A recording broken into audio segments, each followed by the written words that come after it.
حاضر میں مسجد السلام علیکم ورحمۃ اللہ وبرکاتہ۔ الحمد للہ رب العالمین والعاقبۃ للمتقین والصلاة والسلام علی سید المرسلین وعلی آلہ واصحابہ اجمعین، اما بعد فاعوذ باللہ من الشیطان الرجیم، بسم اللہ الرحمن الرحیم۔ وَلِلَّهِ عَلَى النَّاسِ حِجُّ الْبَيْتِ مَنِ اسْتَطَاعَ إِلَيْهِ سَبِيلًا۔ صدق اللہ مولانا العظیم وبلغنا رسولہ النبی الامین المکین الکریم، ونحن علی ذلک لمن الشاہدین والشاکرین، والحمد للہ رب العالمین۔ محترم سامعین، آئیے کچھ عرض و معروض سے قبل اپنے آقائے نامدار، مدینے کے تاجدار، غریبوں کے غمگسار، دونوں عالم کے آقا جناب روح فدا محمد عربی صلی اللہ تعالی علیہ وسلم کی بارگاہ بے کس پناہ میں درود و سلام کی ڈالی نچھاور کریں اور پڑھیں بآواز بلند، اللہم صلی علی سیدنا شفیعنا حبیبنا کریمنا مولانا محمد وبارک وسلم صلاۃ و سلام علیک یا رسول اللہ صلی اللہ تعالی علیہ وسلم۔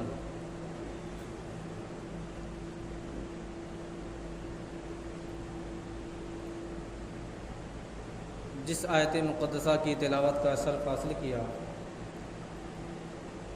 اللہ رب العزت ارشاد فرماتا ہے، وَلِلَّهِ عَلَى النَّاسِ حِجُّ الْبَيْتِ مَنِ اسْتَطَاعَ إِلَيْهِ سَبِيلًا، یعنی اللہ کے لیے لوگوں پر حج ضروری ہے جو اس راستے کی استطاعت رکھتے ہوں، یعنی اللہ تبارک و تعالیٰ نے جن کو اس لائق بنایا ہے کہ وہ حج کرنے کے لیے جا سکتے ہیں، تو اس وقت ان پر حج فرض ہو جاتا ہے جس کا ادا کرنا ضروری ہے، اور وہ اگر حج کے فرائض ادا نہیں کرتا تو یقیناً اللہ تبارک و تعالیٰ کی بارگاہ میں اس کی سخت پکڑ ہوگی۔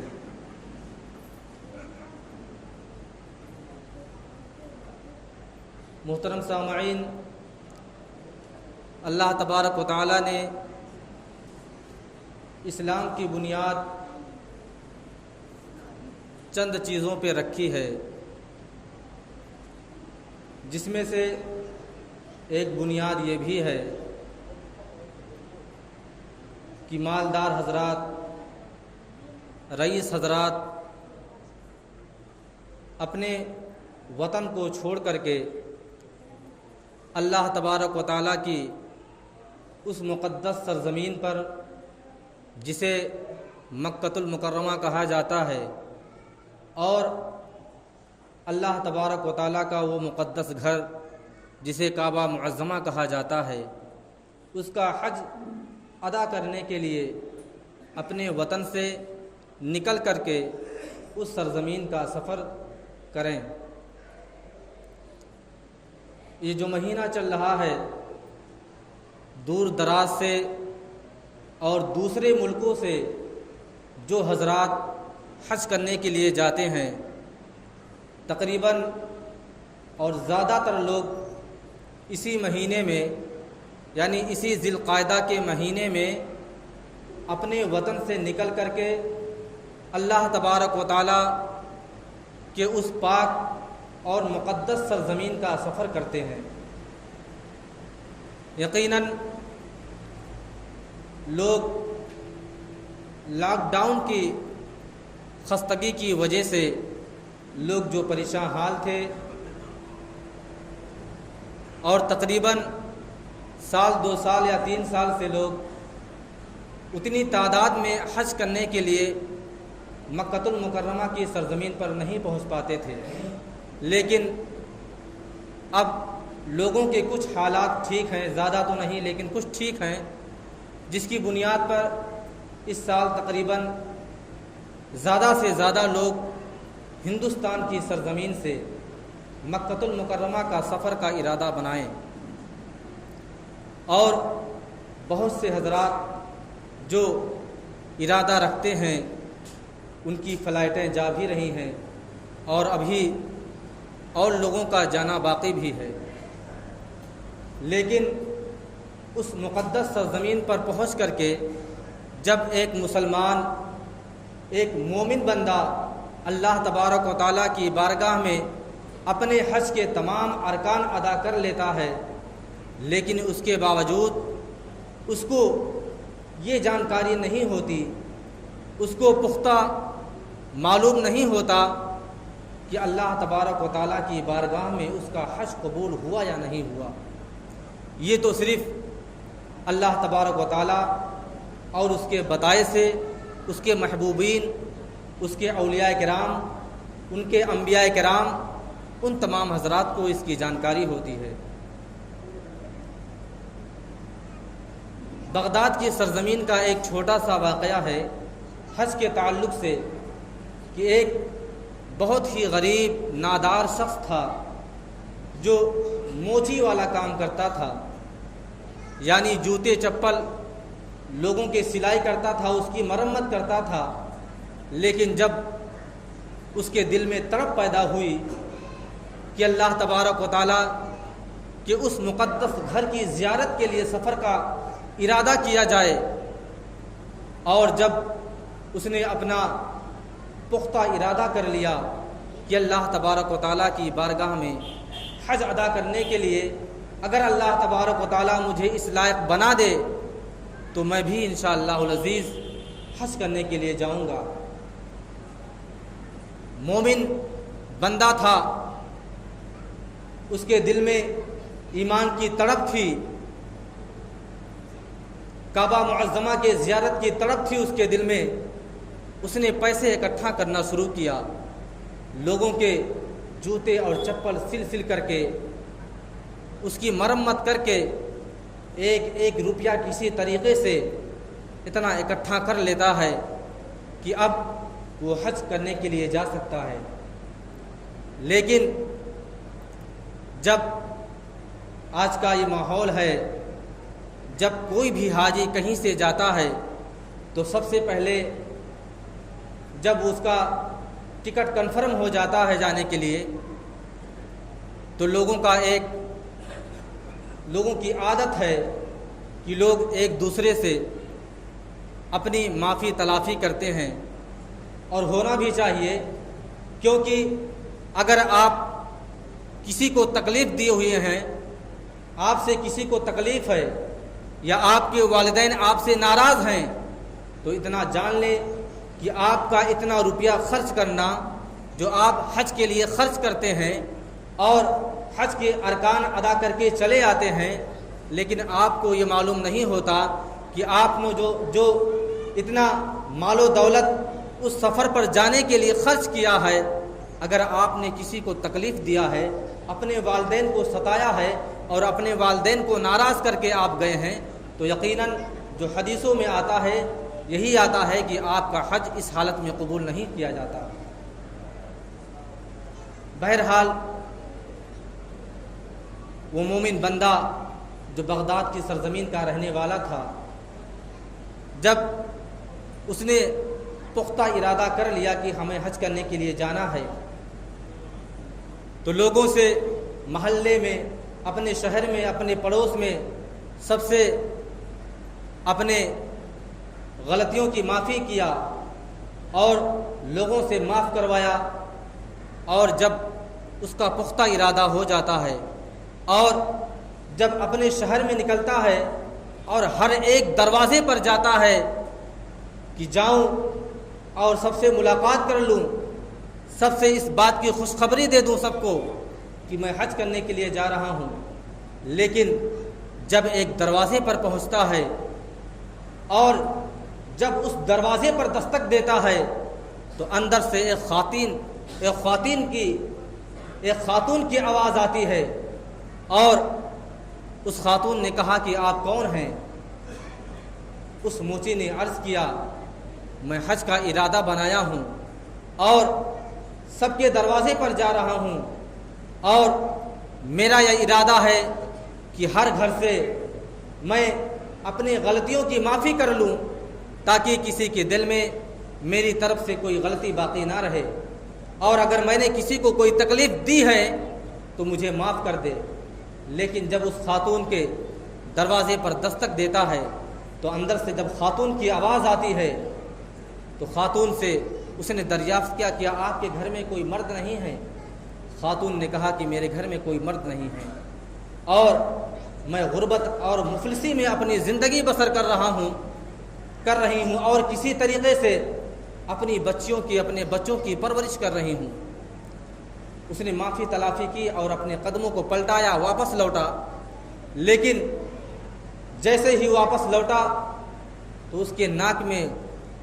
گوشت کے پکنے کی بو آتی ہے۔ فوراً وہ پلٹتا ہے اور کہتا ہے کہ گوشت کا ایک لقمہ کیا مجھے بھی مل سکتا ہے؟ خاتون نے ایسا جواب دیا، وہ آدمی تڑپ جاتا ہے اور کہتی ہے اے اللہ کے بندے، یہ گوشت جو پک رہا ہے یہ میرے لیے تو حلال ہے لیکن تیرے لیے حرام ہے۔ آدمی سوچتا ہے کہ شریعت جب سب کے لیے ایک ہے تو ہمارے اور اس کے لیے الگ کیوں ہے؟ اس نے پوچھنا شروع کیا اور دریافت کیا کہ اے خاتون، جب اللہ تبارک و تعالیٰ نے تمام مسلمانوں کے لیے شریعت ایک رکھا ہے تو بھلا گوشت جو تیرے گھر میں پک رہا ہے تیرے لیے حلال کیوں ہے اور میرے لیے حرام کیوں ہے؟ اس خاتون نے جواب دیا کہ اے اللہ کے بندے، میری زندگی مفلسی اور غریبی میں کٹ رہی ہے، اور اللہ تبارک و تعالیٰ کی شریعت کا یہ حکم ہے کہ اگر کوئی اتنا غریب ہے، اتنا مفلس ہے کہ اس کے پاس کھانے کے لیے کوئی حلال چیز مہیا نہیں ہے، اور نوبت یہاں تک آ پڑی ہے کہ اس کے بچوں کی جان جا سکتی ہے، اس کے بچے اگر بھوکے رہیں گے تو ان کا انتقال ہو سکتا ہے، تو شریعت نے یہ قانون بنایا ہے کہ ایسی حالت میں کوئی مردار چیز مل جائے، کوئی چیز حرام چیز مل جائے تو اپنی جان بچانے کے لیے اس حرام چیز کا استعمال جائز ہو جاتا ہے۔ اے اللہ کے بندے، میری بھی ایسی ہی کچھ حالت ہے، میرے بچے کئی دن سے فاقے کر رہے ہیں، کئی دن سے بھوکے ہیں، اور ان کی حالت ایسی ہو چکی ہے کہ اگر میں نے انہیں کوئی ایسی چیز نہ کھلا دی تو شاید وہ انتقال کر جائیں گے۔ اور میں جب باہر نکلی تھی تو مجھے ایک مردار چیز ملی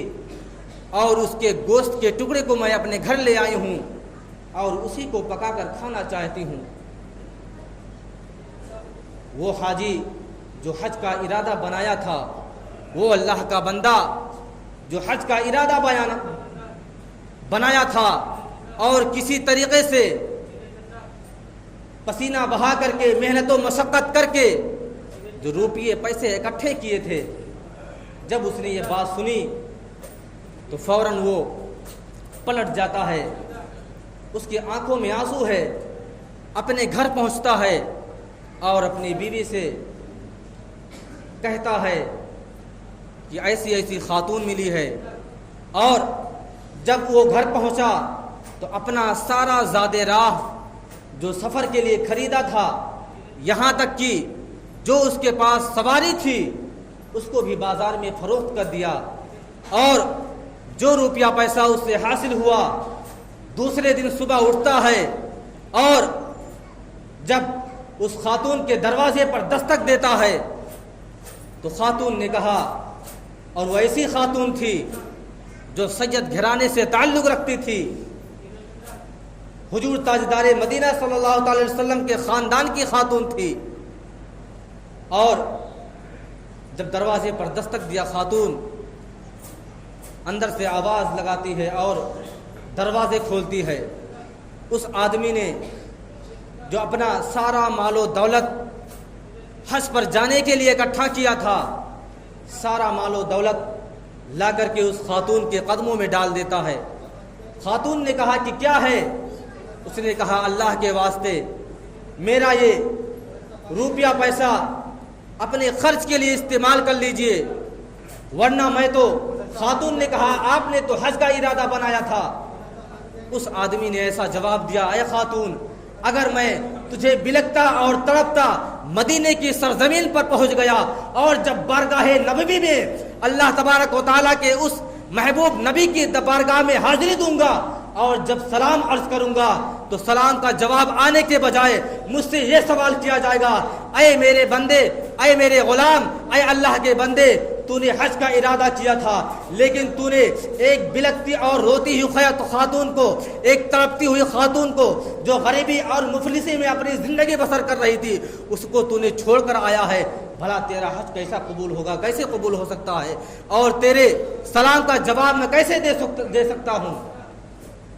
اس آدمی نے اس خاتون کے بارگاہ میں عرض کرتا ہے، خاتون، میرا یہ تحفہ، چھوٹا سا تحفہ قبول کر لیجئے،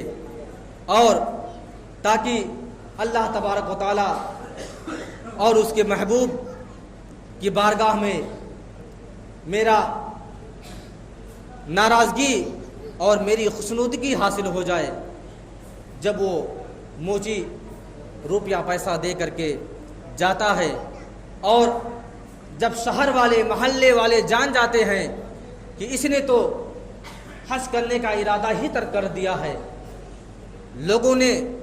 جاننے کی کوشش نہیں کی کہ آخر کار اس نے جب پختہ ارادہ بنایا تھا حج پر جانے کے لیے تو اچانک اپنا پروگرام کینسل کیوں کر دیا، حج پر جانے سے منع کیوں کر رہا ہے، آخر وجہ کیا ہے؟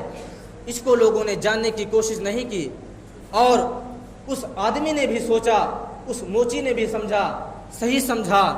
کہ میرا راز ہی رہ جائے، کوئی جاننے نہ پائے۔ اور جب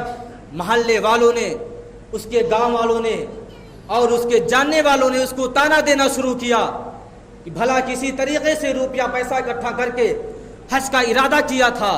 اور اس نے آج ترک کر دیا، کتنا بدبخت آدمی ہے، کتنا کمینہ آدمی ہے جس نے حج کا ارادہ کیا، روپیہ پیسہ اکٹھا کرنے کے باوجود اس نے حج کرنے کا ارادہ ہی ترک کر دیا۔ لوگ نہیں جانتے تھے آخر اس کے پیچھے وجہ کیا ہے، یہاں تک کہ جب اس کے بچے اپنے محلے میں جاتے تو لوگ تانا دیتے، کیسا بدبخت کا لڑکا ہے جس کو اللہ تبارک و تعالیٰ نے اتنا توفیق دیا کہ حج کر سکتا تھا، اس نے حج کا پلان بنانے کے باوجود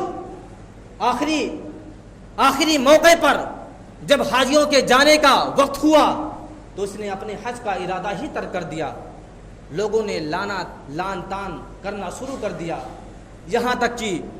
لوگ اس کے دروازے پر آ کے اس کو تانا دیتے تھے۔ اس آدمی نے جب لوگوں کے تانے کو برداشت نہ کر پایا تو اپنے گھر کے دروازے کو بند کر لیا اور اپنے گھر والوں سے کہہ دیا، میرا دروازہ اس وقت تک بند رکھنا جب تک کہ حاجی حج کر کے واپس نہ آ جائیں۔ لیکن مکہ المکرمہ کی سرزمین پر ایک ایسی بزرگ شخصیت جسے خواجہ قطب الدین بختیار کاکی کہتے ہیں، وہ بھی حج کرنے کے لیے اس سال گئے تھے، اور جب حج کے ارکان پورے ہو گئے اور جب یہ تھا کہ اب مکہ المکرمہ کی سرزمین سے واپس اپنے گھر کو جانا ہے تو آخری موقع پر جب کعبۃ اللہ کا زیارت کرنے کے لیے، اس کا طواف کرنے کے لیے آپ صحن کعبہ میں پہنچتے ہیں تو آپ نے کیا دیکھا کہ دو فرشتے آسمان سے نیچے آئے ہوئے ہیں اور آپس میں گفتگو کر رہے ہیں، آپس میں بات کر رہے ہیں۔ ایک فرشتہ دوسرے فرشتے سے کہتا ہے کہ اس سال کتنے حاجی حج کرنے کے لیے آئے ہیں؟ دوسرا فرشتہ کہا کم و بیش 2 لاکھ حاجی حج کرنے کے لیے آئے ہیں۔ دوسرے فرشتے نے سوال کیا کہ اس بار اللہ تبارک و تعالیٰ نے کتنے حاجیوں کا حج قبول کیا؟ تو ایک فرشتے نے کہا کہ اس سال اللہ تبارک و تعالیٰ نے پورے حاجیوں کے حج کو قبول کر لیا۔ دوسرے فرشتے نے عرض کیا کہ ایسا تو کبھی نہیں ہوتا تھا کہ ہر حاجی کا حج قبول ہو جائے، اس سال ایسی کیا بات پڑی ہے کہ سارے حاجیوں کا حج اللہ تبارک و تعالیٰ نے قبول کر لیا ہے۔ ایک فرشتے نے کہا کہ بغداد کی سرزمین پر ایک ایسا شخص ہے جو ایک سید گھرانے کی خاتون کی مدد کی ہے اور اپنا زادے راہ جو حج کے لیے اکٹھا کیا تھا اس نے سارا مال اپنا اس خاتون کے سپرد کر دیا ہے، اور اسی آدمی کی بدولت، اسی آدمی کے وسیلے سے اللہ تبارک و تعالیٰ نے اس بار 2 لاکھ آنے والے پورے حاجیوں کے حج کو قبول کر لیا ہے۔ خواجہ قطب الدین بختیار کاکی اتنا سنتے ہیں تو آپ نے اللہ تبارک و تعالیٰ کی بارگاہ میں عرض کیا، مولا تبارک و تعالیٰ وہ کون سی شخصیت ہے، میں اس سے ملاقات کرنا چاہتا ہوں۔ اللہ تبارک و تعالیٰ نے اس کی نشاندہی فرما دی، اس کے گھر کا نشانہ بتا دیا۔ حضور خواجہ قطب الدین بختیار کاکی جن کا مزار مقدس دہلی کی سرزمین پر ہے، انہوں نے دہلی کے بجائے بغداد کا سفر کا ارادہ کیا اور مکہ المکرمہ کی سرزمین سے نکل کر کے جب آپ بغداد کی سرزمین پر پہنچتے ہیں اور جب اس شخص کا نام لیتے ہیں بغداد کی سرزمین پر، تو لوگوں نے کہا خواجہ قطب الدین بختیار کاکی سے کہ آپ بھلا ایسے کمینے اور ایسے بدبخت آدمی سے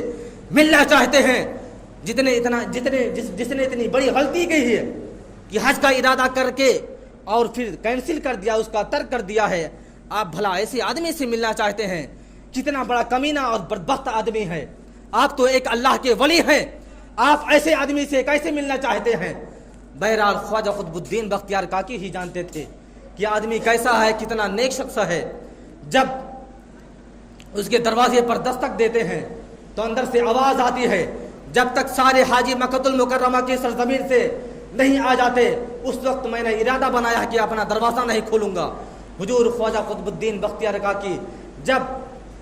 آپ نے بتایا کہ میں فلاں شخص ہوں، اس لیے آیا ہوں، کس لیے آیا ہوں، جب آپ نے ساری داستان رکھ دی تو اس شخص نے دروازہ کھولا۔ خواجہ قطب الدین بختیار کاکی اللہ تبارک و تعالیٰ کے ایک پائے کے بزرگ ہیں، اللہ تبارک و تعالیٰ کے پائے کے ولی ہیں، لیکن جب وہ شخص جو ایک موچی تھا،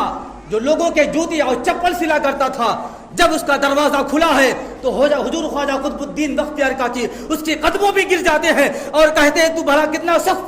کتنا نیک شخص ہے، تو نے اللہ تبارک و تعالیٰ کی بارگاہ میں ایسی کون سی نیکی کی ہے کہ اس سال اللہ تبارک و تعالیٰ نے 2 لاکھ حاجیوں کے حج کو قبول کر لیا ہے۔ جب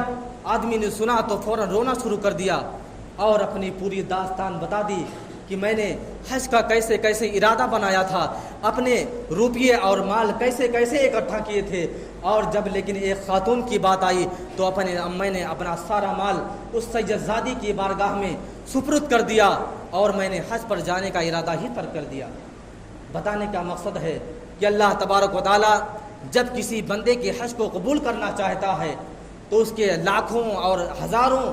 ذریعے نکال دیتا ہے کہ اپنے اس بندے کے حج کو قبول کرنا ہے۔ اللہ تبارک و تعالیٰ کی بارگاہ میں دعا ہے کہ اللہ تبارک و تعالیٰ ہم تمامی مسلمانوں کو نیک بنائے، ایک بنائے، اور وہ حاجی جو حج کرنے کے لیے گئے ہیں اللہ تبارک و تعالیٰ اپنی بارگاہ میں ان کے حج کو قبول فرمائے۔ وآخر دعوانا الحمدللہ رب العالمین۔ السلام علیکم۔